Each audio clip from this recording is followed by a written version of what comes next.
Chicago KZ каналының кезекті Pythonнан сабағына қош келдіңіздер. Сабағымызды бастамас бұрын жұмыс істеу ортасы туралы қысқаша айтып өтейін. Бұл осы веб-сайттан таба аласыздар, repl.it languages python 3 деген. Бұл веб-сайтқа сілтемені осы видеоның сипаттамасына жазып қоямын. Енді бүгінгі сабаққа келетін болсақ, бүгінгі біздің тақырыбымыз өткендегі осының алдындағы сабаққа тығыз байланысты, яғни var variable'дың қысқашасы var, соның ішіне сақталған информацияларды өзгерту.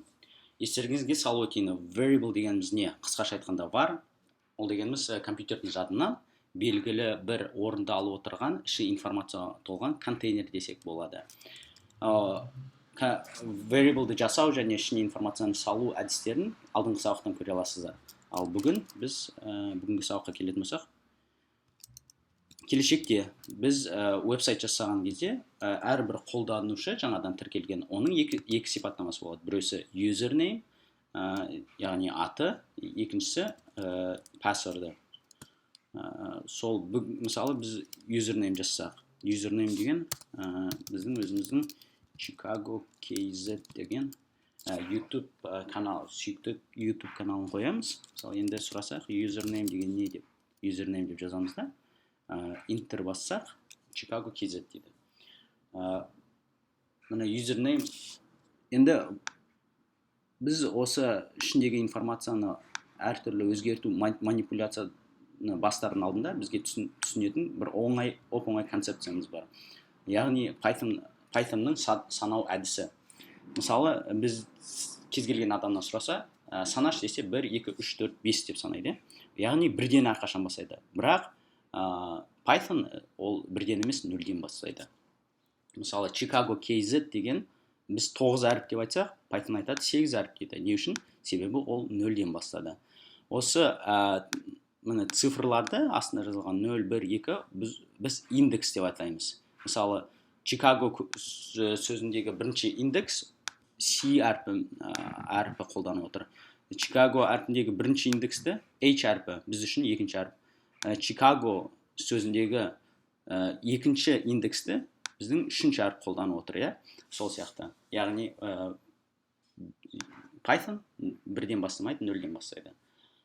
Бұл оңай концепция сіздерге түсінікті болды деп ойлаймын. Енді келесі username.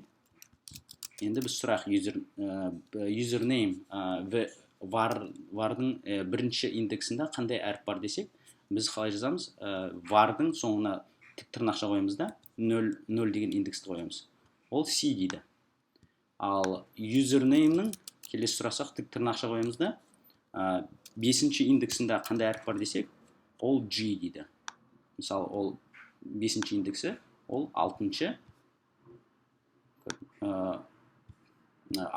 әріп болып есептеледі. 5-ші индекс, 6-ші әріп. Енді біз тағы не сұрай аламыз? Username дейміз да. Соңғы әрпі қандай дейміз? Оны біз қалай сұрамыз? -1 десек, ол барады сөздің ең соңғы әрпін тауып алады. Chicago KZ-тің ең соңғы әрпі Z.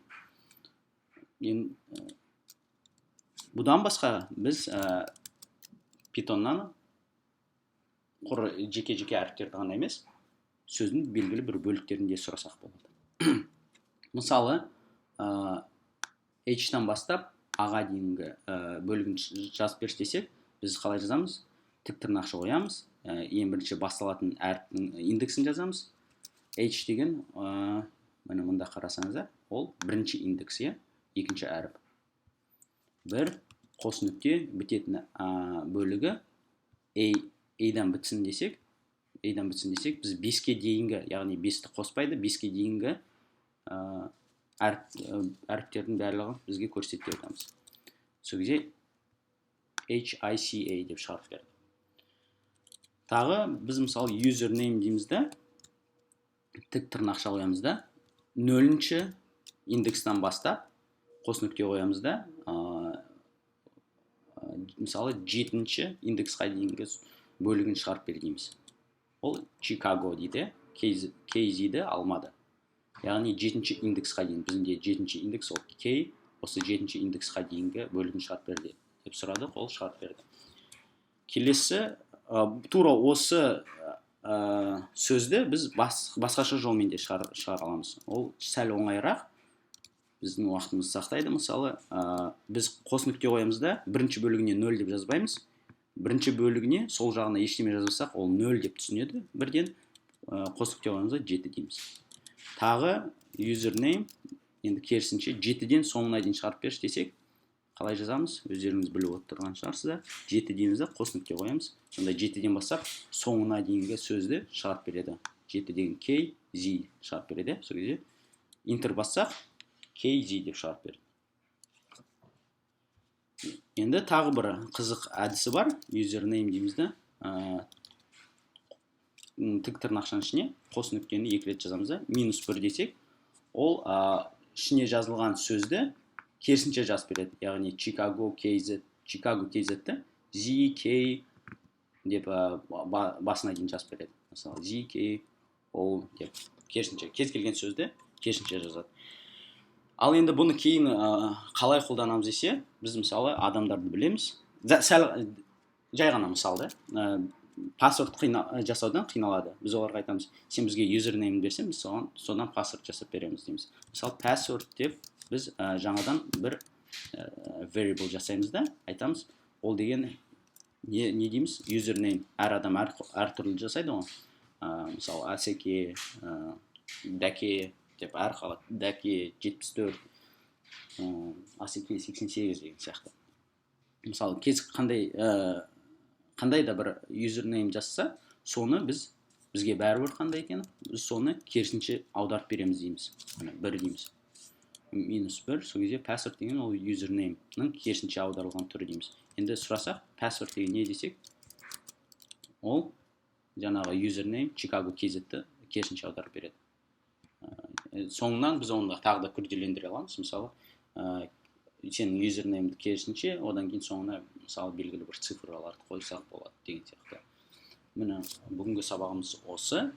Келесі сабақта кездескенше қош сау болыңыздар.